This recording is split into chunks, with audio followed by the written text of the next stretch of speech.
Anda kembali bersama kami dalam IDX Second Session Closing. Pemirsa, setelah sempat terpuruk akibat pandemi COVID-19, penjualan otomotif di dalam negeri mulai mengalami tren peningkatan.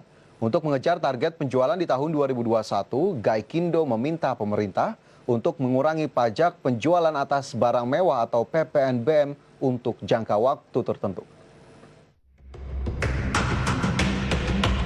Pandemi COVID-19 yang terjadi sepanjang tahun 2020 menghantam industri otomotif nasional. Bahkan penurunan penjualan mobil baru di Indonesia sepanjang Januari hingga Oktober 2020 menjadi yang tertinggi di Asia Tenggara. Berdasarkan data ASEAN Automotive Federation, total penjualan mobil di Indonesia sampai dengan Oktober 2020 mencapai 421.089 unit, turun 50,5% secara tahunan.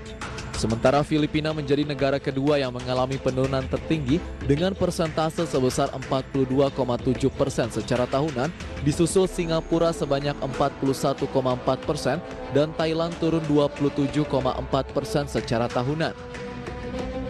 Meski mengalami penurunan penjualan tertinggi di ASEAN, perlahan tapi pasti penjualan mobil mulai merangkak naik. Berdasarkan data Gaikindo, penjualan mobil secara retail sales periode November mencapai 56.106 unit.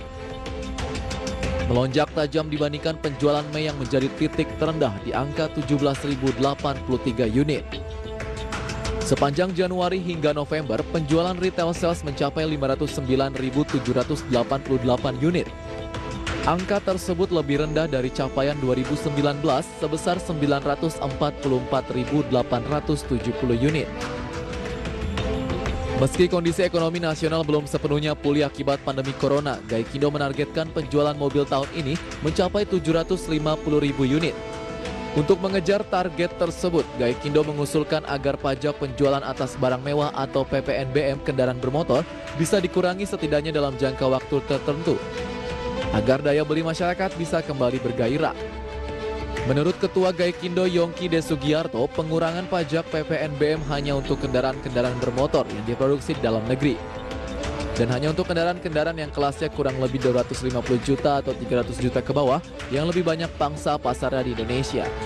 Berbagai sumber IDX Channel.